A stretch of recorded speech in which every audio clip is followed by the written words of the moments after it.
बस्ती श्रावस्ती में पीएम मोदी ने जनसभा को किया संबोधित, बोले मेरे वादे और इरादे पर जनता को भरोसा।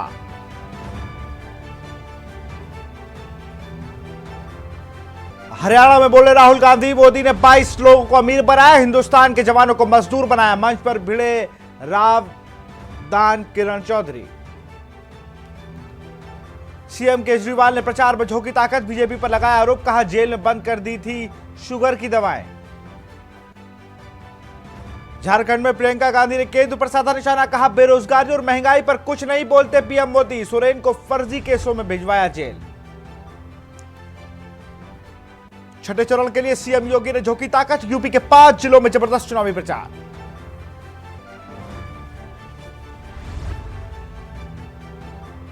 काशी में 25 मई को प्रियंका डिंपल करेंगी रोड शो।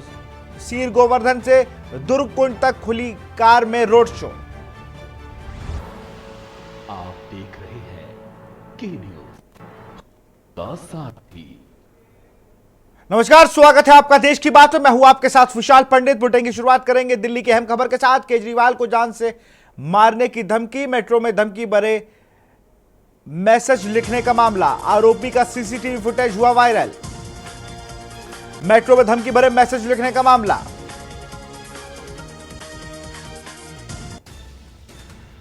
आरोपी का सीसीटीवी फुटेज हुआ वायरल। सूत्रों के मुताबिक आरोपी बरेली का रहने वाला।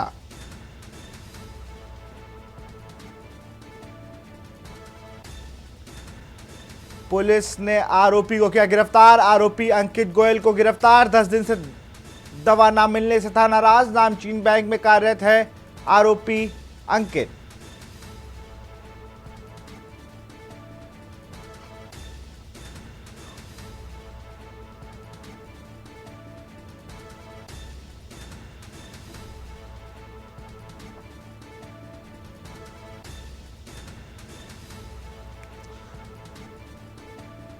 सूत्रों के मुताबिक आरोपी बरेली का रहने वाला। पुलिस ने आरोपी को किया गिरफ्तार।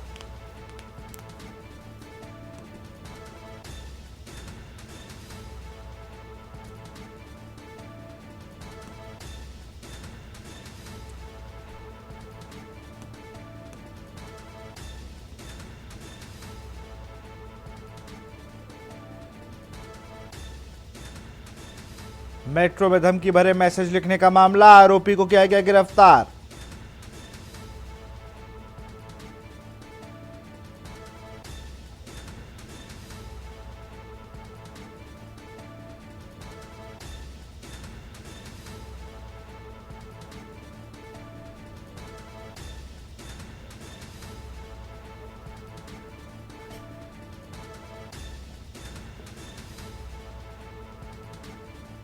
नामचीन बैंक में कार्यरत है आरोपी अंकित।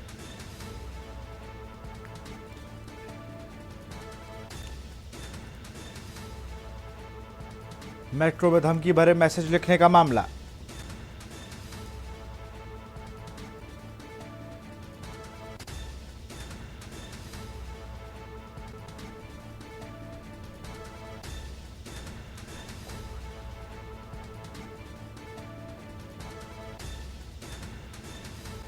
आरोपी अंकित गोयल को गिरफ्तार किया गया।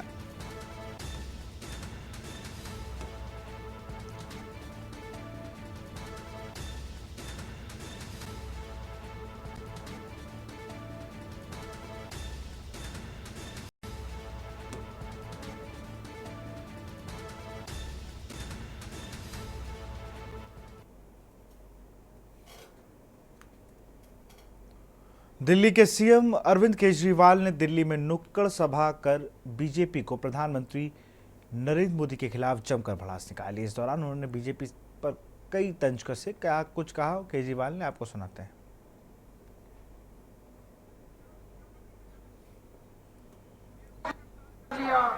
मनीष सिसोदिया को कर लिया, सतिंदर जैन को गिरफ्तार कर लिया, संजय सिंह को गिरफ्तार कर लिया, परसों मेरे पीए को गिरफ्तार कर लिया। अब कहते हैं किसी को भी गिरफ्तार करेंगे, सौरभ भारद्वाज को भी गिरफ्तार करेंगे। अरे हमने प्रधानमंत्री बनाया था, थानेदार बनाया था। सुबह उठ के सोचना चालू करते हैं, इसको इसमें फंसा देता हूं, इसको इसमें, और अगर कुछ गड़बड़ हो तब तो करो गिरफ्तार। कहते हैं शराब घोटाला हो गया, 100 करोड़ का घोटाला हो गया। अभी पिछले हफ्ते कह रहे हैं 1100 करोड़ का घोटाला। 500 से ज्यादा रेड मार ली इन्होंने, एक चवन्नी नहीं मिली कहीं पे, चवन्नी। भाई 100 करोड़ का घोटाला हो गया, कहीं पे कोई कैश मिला हो, कहीं पे कोई ज्वेलरी मिली हो, 100 करोड़ कहीं तो खर्च किया होगा या पैसा पड़ा होगा, कुछ नहीं मिला, बिल्कुल फर्जी केस। बात ही नहीं करते रोजगार की, बात ही नहीं करते महंगाई की। इसको जेल में डालूंगा, इसको जेल में डालूंगा, हेमंत सोरेन को जेल में डालूंगा, ममता बनर्जी को जेल। अरे क्या है यार ये, ऐसे देश चलाएंगे? अभी मैं पूरे देश से घूम के आ रहा हूं पिछले एक हफ्ते में, जब से सुप्रीम कोर्ट में। मैं पंजाब गया, कुरुक्षेत्र गया, हरियाणा गया, महाराष्ट्र गया, बॉम्बे गया, भिवंडी गया, लखनऊ गया, कल मैं जमशेदपुर में था। लोग त्रस्त हैं महंगाई से, लोगों की नौकरियां चली गई, रोजगार नहीं है लोगों के पास, बहुत ज्यादा नाराज है लोग। मैं आपको बताना चाहता हूं 4 जून को मोदी जी की सरकार नहीं बन रही है, को भी पता है, इसलिए आजकल पूरी तरह से बौखलाए हुए हैं, अजीब अजीब बातें कर रहे हैं। बंबई गए प्रधानमंत्री जी, बंबई में जाके कहते हैं शरद पवार भटकती आत्मा है। शरद पवार जी 84 साल के हैं, मोदी जी 74 साल के हैं, दोनों अलग अलग पार्टी में हो सकते हैं, लेकिन ऐसी भाषा प्रधानमंत्री को शोभा नहीं है। ये सड़क छाप भाषा है। इज्जत करनी चाहिए एक दूसरे की, इज्जत के साथ। अपने बुजुर्ग से ऐसे बोलना ठीक नहीं है। बॉम्बे गए, बोले उद्धव ठाकरे अपने बाप की नकली संतान है। ये क्या बोल रहे हैं वो? ये वो इस पे बात करे कि मैंने 10 साल में इतना काम किया इसलिए मेरे को वोट दो, मैं ये काम करूंगा इसलिए वोट दो। बोले इंडिया गठबंधन वाले आपका मंगलसूत्र छीन लेंगे। क्यों छीन लेंगे भाई?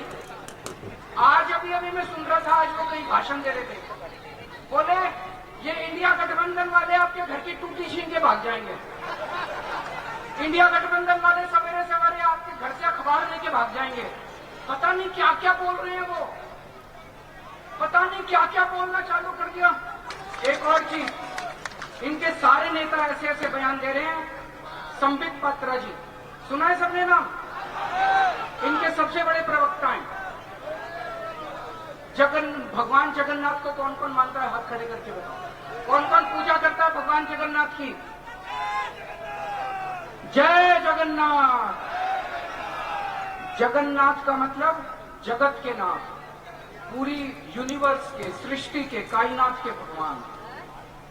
संबित पात्रा कहता है कि भगवान जगन्नाथ मोदी जी के भक्त हैं। ये इतना अहंकार अपने आप को भगवान से भी ऊपर समझने लग गए। जब भगवान जगन्नाथ से भी ऊपर, कहते हैं भगवान जगन्नाथ मोदी जी के भक्त हैं। पश्चिम बंगाल के कांची में केंद्रीय गृह मंत्री अमित शाह ने तृणमूल कांग्रेस प्रमुख सीएम ममता बनर्जी पर जमकर निशाना साधा। उन्होंने कहा कि बीजेपी की 30 सीटें लोकसभा की आती हुई नजर आ रही है, टीएमसी खंड खंड हो जाएगी। क्या कुछ कहा अमित शाह ने, आपको सुनाते हैं। ममता दीदी का इंडी अलायंस, उनका सुपड़ा साफ हो गया है, साफ हो गया। और बंगाल वालों, मेरी बात याद रखना, इस बार बंगाल में भी 30 सीटें नरेंद्र मोदी की झोली में जाने वाली है।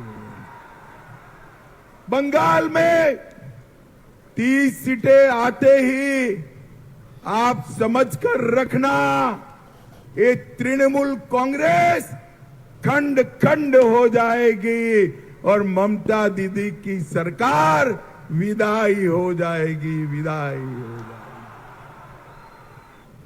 ये बंगाल घुसपैठियों के लिए स्वर्ग बना पड़ा है।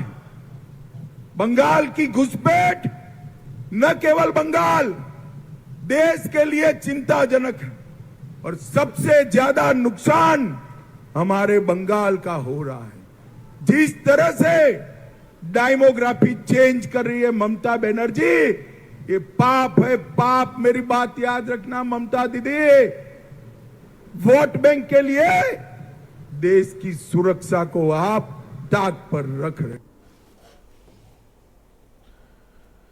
यूपी के बस्ती में प्रधानमंत्री नरेंद्र मोदी ने कांग्रेस पर जमकर हमला बोला। उन्होंने कहा कि कांग्रेस ने देश में आपातकाल लगाकर संविधान को खत्म करने की कोशिश की थी। तो वहीं विपक्षी नेता राहुल गांधी ने हरियाणा में कहा कि सेना को अग्निवीर योजना नहीं चाहिए। भारत गुट माफ करिएगा इंडिया गठबंधन इसे कूड़ेदान में फेंक देगा। इसके अलावा प्रियंका गांधी और लालू प्रसाद यादव की बेटी मीसा भारती ने भी बीजेपी पर पलटवार किया। प्रियंका गांधी ने पीएम के संविधान वाले बयान पर पलटवार करते हुए कहा कि भाजपा संविधान बदलने पर तुली हुई है। उनके नेताओं का दावा है कि बहुमत मिलने पर ऐसा करेंगे। वहीं बिहार के पूर्व सीएम लालू प्रसाद यादव की बेटी मीसा भारती ने तो प्रधानमंत्री को बीएलओ तो कह डाला। क्या कुछ कहा, वार पलटवार हुआ। बीजेपी और विपक्ष के लोगों को सुनिए। कांग्रेस और सपा वालों को अचानक संविधान की याद आ गई। इसी कांग्रेस ने देश में आपातकाल लगाकर संविधान के खत्म करने की भरपूर कोशिश की थी। यही कांग्रेस है जो खुद का भी पार्टी का संविधान नहीं मानती है। ये परिवार ऐसा है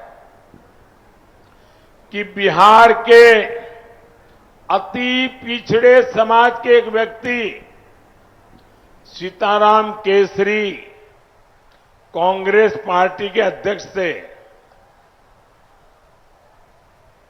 इनको पिछड़ों और अति पिछड़ों पे पता नहीं क्या नाराजगी है। एक शाम को मैडम सोनिया जी की टोली कांग्रेस दफ्तर में घुस गई और ये अति पिछड़े समाज के सीताराम केसरी को बाथरूम में बंद कर दिया। कांग्रेस के राष्ट्रीय अध्यक्ष को बाथरूम में बंद कर दिया और फिर उठा करके उनको फुटपाथ पर फेंक दिया और रातों रात मैडम सोनिया जी को अध्यक्ष की कुर्सी पर बिठा दिया। जिन्होंने कांग्रेस पार्टी के संविधान के लीरे लीरा उड़ा दिए, वो आज संविधान माथे पर रख के नाच रहे हैं। नरेंद्र मोदी जी ने पहली बार हिंदुस्तान के जवानों को मजदूर में बदल दिया है। मजदूर में बदल दिया है। कहते हैं कि दो तरीके के शहीद होंगे, एक नॉर्मल जवान या अफसर, उसके परिवार को पेंशन मिलेगी, शहीद का दर्जा मिलेगा, सारी की सारी सुविधाएं मिलेंगी। और दूसरा गरीब घर का बेटा जिसको अग्निवीर नाम दिया है, इस अग्निवीर को ना शहीद का दर्जा मिलेगा, ना पेंशन मिलेगी, ना कोई सुविधा मिलेगी, ना कैंटीन मिलेगी। ये योजना नरेंद्र मोदी की योजना है, ये सेना की योजना नहीं है। सेना इसे नहीं चाहती है, ये पीएमओ से योजना बनाई गई है। तो मैं पहली बात आपको कहना चाहता हूं, इंडिया की सरकार आएगी, अग्निवीर योजना को उठाकर हम कूड़ेदान में फेंक देंगे। जैसे ही 4 जून को इंडिया गठबंधन की सरकार आएगी, हम किसानों का कर्जा माफ करने जा रहे हैं। लिखो जितना लिखना है, मोदी जी की फोटो के पास लिखो। हमें जो करना है हम करेंगे। किसानों का कर्जा माफ खटाक से, हरियाणा और बाकी प्रदेशों का। कल्पना जी हेमंत जी की लड़ाई लड़ रही हैं, शेरनी की तरह अभी आने वाली हैं। शेरनी की तरह सब मुसीबतों का सामना करते हुए वो उभर गई हैं। और आगे आई हैं। आपके बीच हर जगह जाकर हेमंत जी की बात पहुंचा रही हैं और हमारी जो पूरे इंडिया गठबंधन के प्रोग्राम हैं उनके बारे में बता रही हैं। मैं उनको अपनी छोटी बहन मानती हूँ और नारी शक्ति की प्रतीक मानती हूँ। सोचिए, आज तक उन्होंने राजनीति नहीं की थी, आज तक बच्चों का देखभाल कर रही थी घर पे। अचानक उनके पति को जेल में डाला जाता है, घबराती नहीं है, हिम्मत नहीं हारती, घर पे बैठ के रोती नहीं है, उठ के अपने पति की लड़ाई, अपनी समाज की लड़ाई आगे बढ़ाती है और हिम्मत से लड़ रही है। तो आप सबको बहुत गर्व होना चाहिए कि आपके आदिवासी समाज की शक्ति आज उनमें दिख रही है। देखिए आज देश के क्या हालात हैं। एक ऐसी सरकार है देश में जो आपका आदर नहीं करती। इसका मिसाल यही है कि आपके मुख्यमंत्री जी को चुनाव से एकदम पहले उन्होंने जेल में डाल दिया है। लेकिन एक और बड़ा मिसाल है कि इनके नेता जगह जगह जाके ये कह रहे हैं कि अगर इनको पूरी बहुमत से जिताया जाएगा तो संविधान को बदल डालेंगे। कुछ भी हो जाएगा, हम इनको संविधान बदलने नहीं देंगे, आपके आरक्षणों को कमजोर नहीं होने देंगे, आपके अधिकारों को कमजोर नहीं होने देंगे। इंदिरा गांधी से लेकर आज तक हमारे सारे नेताओं ने आपको मजबूत करने का काम किया है। आपकी संस्कृति को बचाने की लड़ाई हमारी लड़ाई है, हम इस लड़ाई को लड़ेंगे। इनकी सच्चाई क्या है? इनकी सच्चाई ये है कि पूरे देश में जितनी भी इनकी नीतियां हैं सब इनके बड़े बड़े खरबपतियों के लिए बन रही हैं। जिस तरह से यहाँ पे से आपकी जमीनें ली, आपको मुआवजा ठीक ढंग से नहीं दिया, यहाँ पे बड़े बड़े खरबपतियों का खूब फायदा हुआ लेकिन आपका फायदा नहीं हुआ। इस तरह से पूरे देश में कर रहे हैं।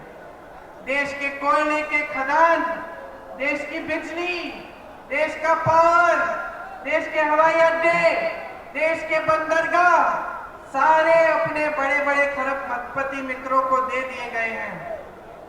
ये लोग कर्ज माफ करते हैं अपने बड़े बड़े खरबपति मित्रों के।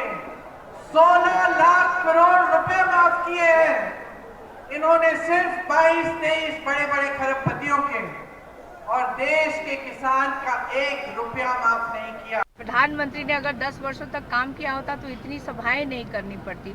और आप लोग देखिए कि इस देश के पहले ये प्रधानमंत्री होंगे कि इतनी सभाएं सब जगह कर रहे हैं, रोड शो कर रहे हैं। मुझे अब ये डर लग रहा है कि भाजपा के नेता कहीं इनको BLO ना बना दें, घर घर पर्ची ना बंटवाना शुरू।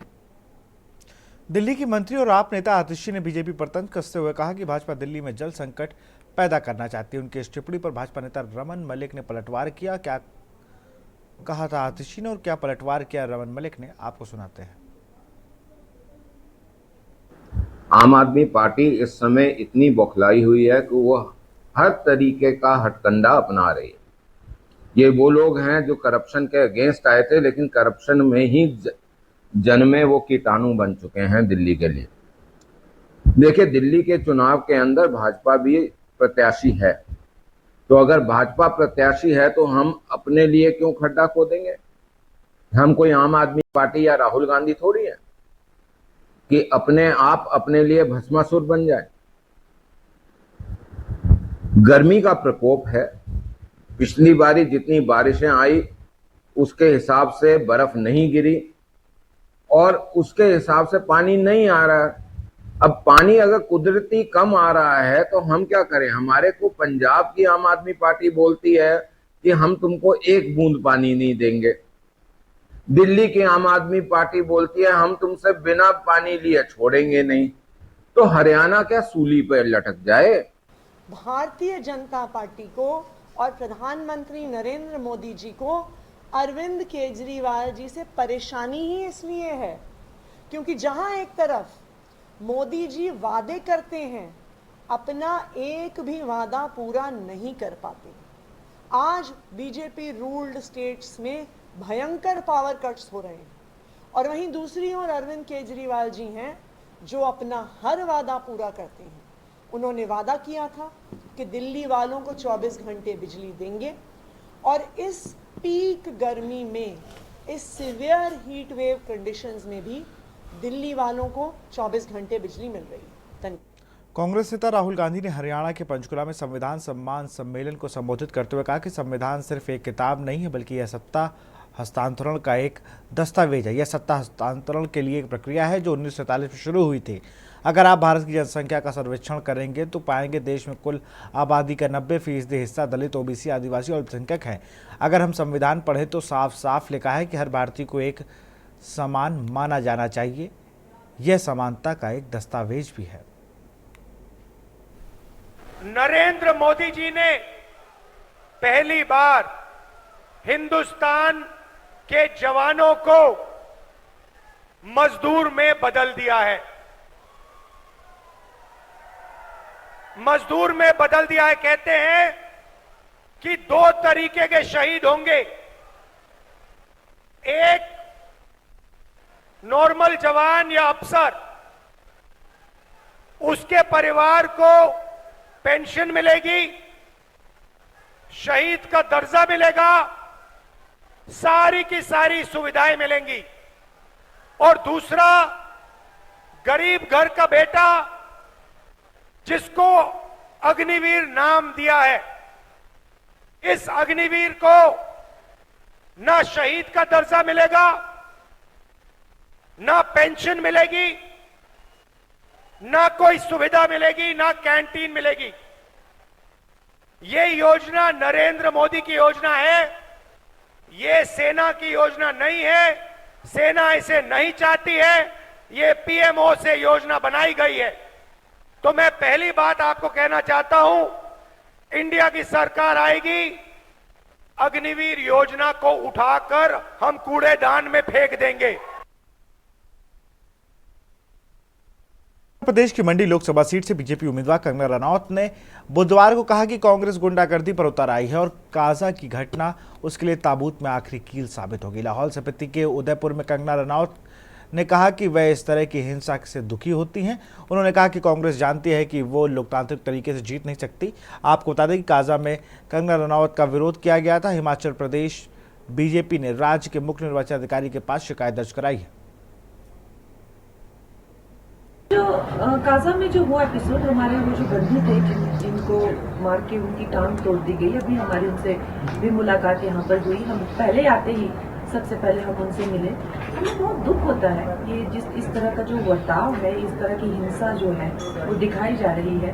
और अब एक डेमोक्रेसी में, लोकतंत्र में अगर वोटिंग से इनको लग रहा है नहीं जीत पा रहे हैं तो ये गुंडागर्दी पे आ रहे हैं, सड़कों पे गुंडागर्दी कर रहे हैं। तो देख लीजिए क्या इन लोगों के चरित्र है और क्या इनका व्यक्तित्व है।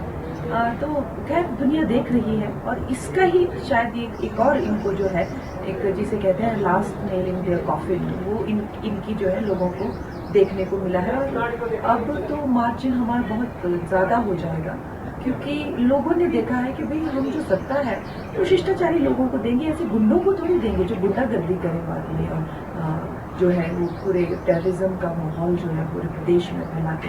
तो ये तो बहुत ही ज़्यादा गलत किया है। हिमाचल को मंडी में केंद्रीय मंत्री अनुराग ठाकुर ने जहां बीजेपी के कामों की तारीफ की तो वहीं कांग्रेस पर जमकर निशाना साधा। वहीं दूसरी ओर दिल्ली के सीएम अरविंद केजरीवाल ने पीएम मोदी को घेरते हुए कहा कि मोदी चाहते हैं कि देश में सिर्फ एक नेता हो, इसलिए विपक्ष को जेल में डाला जा रहा है। क्या कुछ कहा दोनों नेताओं ने, आपको सुनाते हैं। कल्याण किया तो भारतीय जनता पार्टी ने 25 करोड़ गरीबों को गरीबी रेखा से बाहर निकाल कर लाए और 51 करोड़ 40 लाख के लगभग रोजगार का सृजन किया है।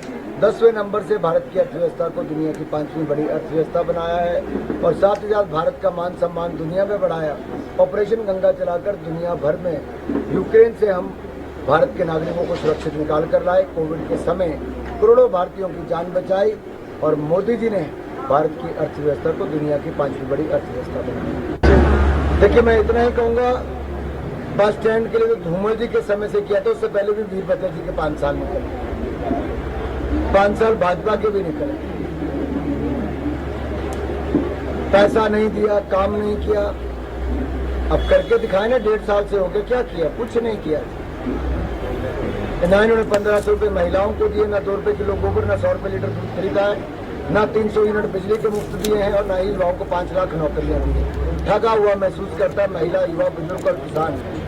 यही है कांग्रेस की पहचान, और इसलिए कांग्रेस को आज लाले बढ़ रहे हैं एक एक वोट पाने के लिए। कोई कर्मचारी को धमकाता है, कोई प्रधान को धमकाता है, इससे कांग्रेस की हताशा और हार नजर आती है। जो मेरे साथ हुआ